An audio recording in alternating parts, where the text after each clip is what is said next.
Many people, me included, are annoyed with Joe Manchin. Why? Because Joe Manchin seems to play a now tediously familiar, and downright exasperating game. The game is this, that Manchin tells his constituents that he is not an ordinary Democrat. He's not a Democrat of today. He might be a Democrat of old, but he's not a Democrat like today's Democrats. He's not a Pelosi Democrat. He's not a Schumer Democrat.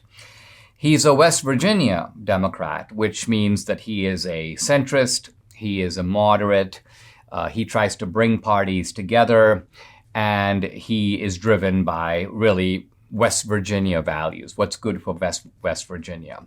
And this has allowed Manchin to be elected and reelected. How? Because he gets the moderate Democrats of West Virginia, and then he gets a fair amount of Republicans, who are, by the way, a majority in West Virginia. Trump won the state decisively. And these are people who trust Manchin to live up to his end of the bargain. In other words, to be what he says he is.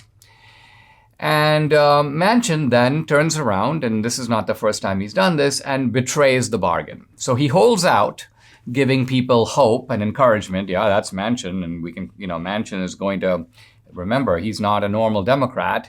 And then at the end of it, what Manchin does is he cuts a deal with the Democrats, maintaining his standing within the party.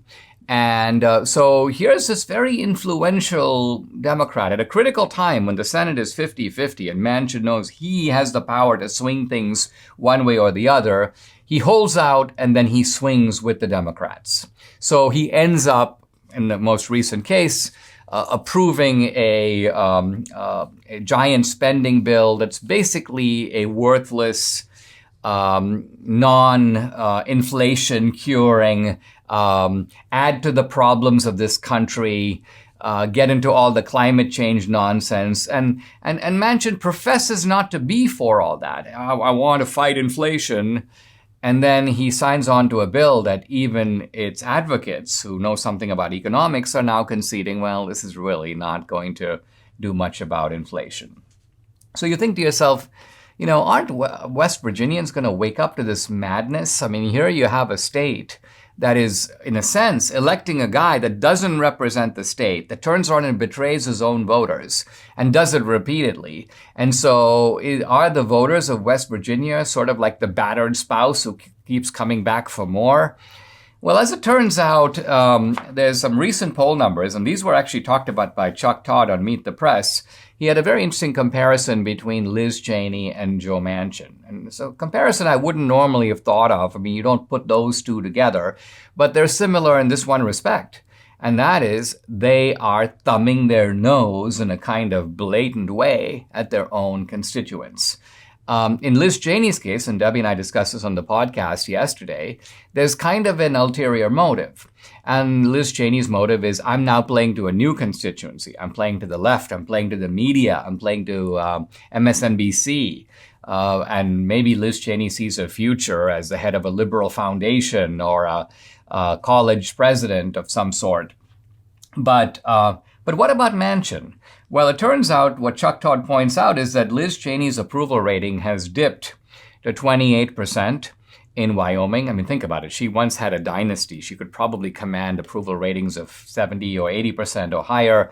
It's dropped into the 20s. But Manchin has an 11% approval rating right now in West Virginia. And this means, I think, that there are progressive Democrats, and there aren't a whole lot of those, but they're mad at him. But it may be that the Republicans of West Virginia have realized that this guy is bad news. This guy is not as bad as the worst of the Democrats, but in a sense, he always ends up on their bandwagon. He ends up in their camp. So by succumbing to them in the end, we get Nancy Pelosi, we get Schumer, and the West Virginians are getting Schumer, and to the degree that they're voting for Manchin, they're voting for Schumer, they're voting for Pelosi.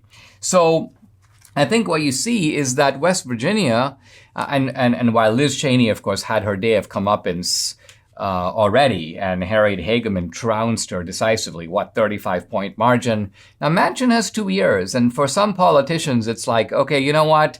I've got 2 more years to bamboozle the people of West Virginia. I'll try to make them forget that I voted for this big spending bill. Hopefully people have short memories, and so I can reemerge as kind of centrist Joe Manchin. I'm going to be defending West Virginia, even as he sells West Virginia out as a practical matter. So I think it's time for West Virginians to give Joe Manchin the boot, because we are paying dearly for their, so far, willingness to stick with this guy.